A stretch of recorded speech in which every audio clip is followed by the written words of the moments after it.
मरहबा collection mall, readymade कपड़ों का भरपूर खजाना। Jeans pant, T shirt, cargo pant, Knight pant, बच्चे और बच्चियों के लिए अच्छे खूबसूरत और उम्दा ड्रेस। पता याद रखें, जमुर हाई स्कूल मेन रोड, जैतून हजीन मस्जिद के पास, मालदा चौक। नमस्कार, मैं सहायक वन संरक्षक मालेगांव रेंज। दिनांक 11/8/2026 को गुप्त इन्फॉर्मेशन मिला। माननीय एसपी सर गुंजाळ सर इन्होंने हमको एक अवैधरीत्या मौजे कवड़ानी यहाँ पे अवैधरीत्या 2 इसम एयर गन के माध्यम से शिकार करने की कोशिश कर रहे थे। तो उनके इन्फॉर्मेशन से हम वहाँ पे पहुँचे तो जानकारी मिला कि वो शिकार करने के उद्देश्य से वहाँ पे 2 आरोपी हमको मिले। एक नाम तजनील अकबर जावेद इकबाल और फरदिल जमील अहमद। इन दोनों को हम वन विभाग ने गिरफ्तार कर लिया है। उनके पास से मोटरसाइकिल और एयरगन कस्टडी में लिया है।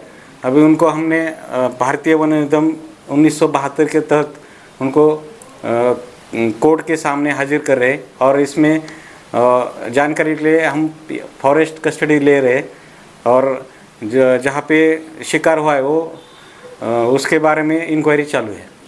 सर, उन्होंने किसी चीज़ का शिकार किया था क्या, ऐसा कुछ? प्राथमिक इंफॉर्मेशन इन्वेस्टिगेशन में उनको उनके जो मोबाइल हस्तगत किया है उसमें वन्य वाइल्ड लाइफ के फोटोग्राफ्स मिले हैं। तो उसके आधार पे और वहाँ के जो फार्मर हैं उनको हमने इंट्रोड्यूस किया है। उनके बेसिस पे उन्होंने शिकार किया है। उसके हम एविडेंस पे हमारे पास है। उसके बेसिस पे और इंक्वायरी करके कड़क कार्रवाई उनके ऊपर हम कर रहे हैं। सर, ये जो एयरगन उनके पास थी उसका लाइसेंस उनके पास है या बगैर लाइसेंस के? इस एयरगन का लाइसेंस का भी इंक्वायरी कर रहे हैं। जहाँ से उन्होंने ये लिया है उसके बारे में हम डिटेल इंक्वायरी करके उनके ऊपर ही कार्रवाई करेंगे। नमस्कार, मी सहायक वन संरक्षक मालेगाव शेखर तनपुरे। दिनांक 11/8/2026 रोजी मालेगाव येथील मौजे कवळाने येथे माननीय अप्पर पोलीस अधीक्षक श्री गुंजाळ सर यांना गुप्त माहिती भेटली की काही लोक शिकारीच्या उद्देशाने अवैधरित्या एअरगन वापरत आहेत।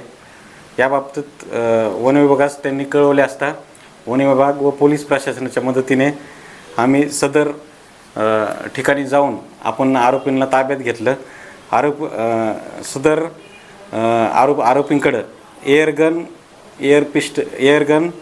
तसेच एअर सिलेंडर मिळून आलं। त्यांच्याकडून ते आपण जप्त केलं। आरोपी हे मालेगाव शहरातील असून तजनील अकबर जावेद इकबाल व फरदीन जमील अहमद हे त्यांचे नावे आहेत। सदर इसमावर आपण भारतीय वन अधिनियम 1972 कलम 2-9-39-40 अंतर्गत वनगुन्हा नोंदवला आहे। आज आरोपींना आम्ही वन कोठडीसाठी न्यायालयात हजर करत आहोत।